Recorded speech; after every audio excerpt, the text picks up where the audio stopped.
Isang magandang umaga po sa ating lahat. Narito ang latest na weather update ngayong araw ng Wednesday, April 23, 2025.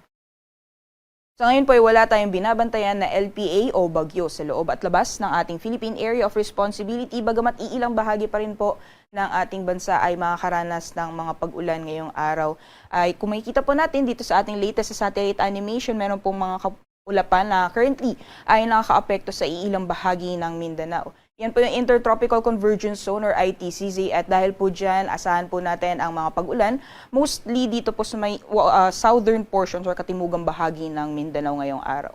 Meanwhile, for the rest of the country, nakikita po natin na magiging maaliwalas ang panahon ngayong araw. So mainit pa rin ang inaasahan nating lagay ng panahon sa malaking bahagi po ng ating kapuluan for today, especially pagdating ng tanghali hanggang sa hapon. At kung may mga pagulan man, ay dulot po ito ng mga isolated na thunderstorms o mga panandalian at bigla ang buhos ng ulan na mas madalas pong nararanasan sa hapon at sa gabi.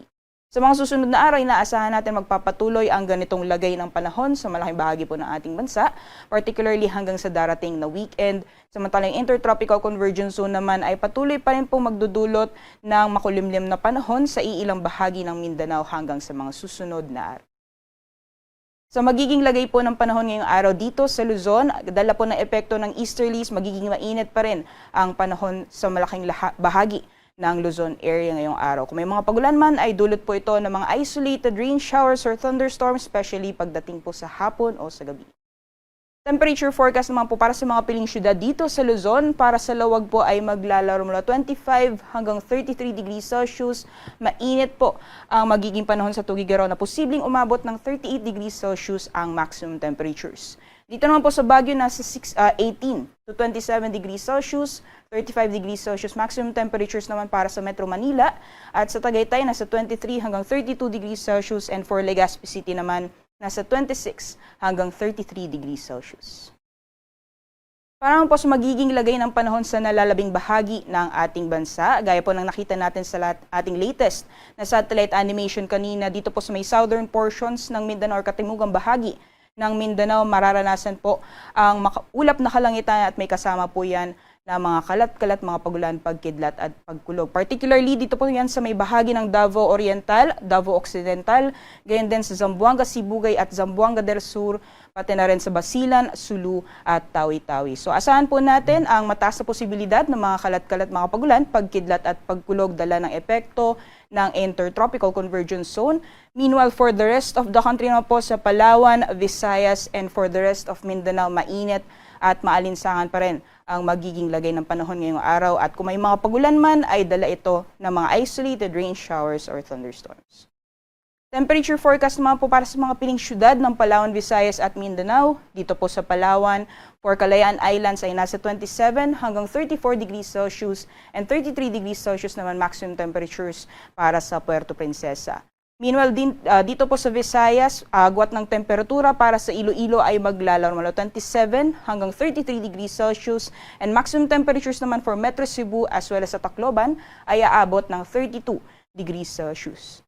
For Mindanao naman po, ang agwat ng temperatura para sa Cagayan de Oro ay maglalaro mula 25 hanggang 32 degrees Celsius, and maximum temperatures naman para sa Zamboanga, gayon din sa Metro Davao, aabot ng 33 degrees Celsius ngayong araw. Para po sa ating latest na heat index forecast or damang init na mararanasan sa ating bansa ngayong araw. Dito po sa Metro Manila, posibleng umabot ng 40 hanggang 41 degrees Celsius ang damang init ngayong araw. At yung pinakamataas naman po posibleng maranasan dito sa ating bansa ay sa Dagupan City, Pangasinan, na posible pong umabot ng 45 degrees Celsius. Samantalang sa nalalabing bahagi man po ng ating kapuluan, ilang bahagi pa lang po ng Northern at Central Luzon ay nakapaloob sa danger levels ng heat index values. Yan po ay 42 hanggang 45 degrees Celsius. Kaya po sa ating mga kababayan, especially sa mga nabanggit na lugar, manatili pa rin po tayong hydrated. At kung may lalabas mo po tayo ng ating mga tahanan, ay magbaon po tayo ng payong pananggalang sa matinding sikat ng araw. Sa kalagayan naman po ng ating karagatan, wala po tayong gale warning or babala sa matataas na mga pag-alon. Asahan po natin ang banayad hanggang sa katamtaman ng mapag-alon sa mga dagat baybayin ng ating bansa. Ibig sabihin po nito ay malaya pong makakalayag ang ating mga kababayan ngayong araw. Sunrise po natin ay 5:38 AM at sunset naman ay 6:11 PM.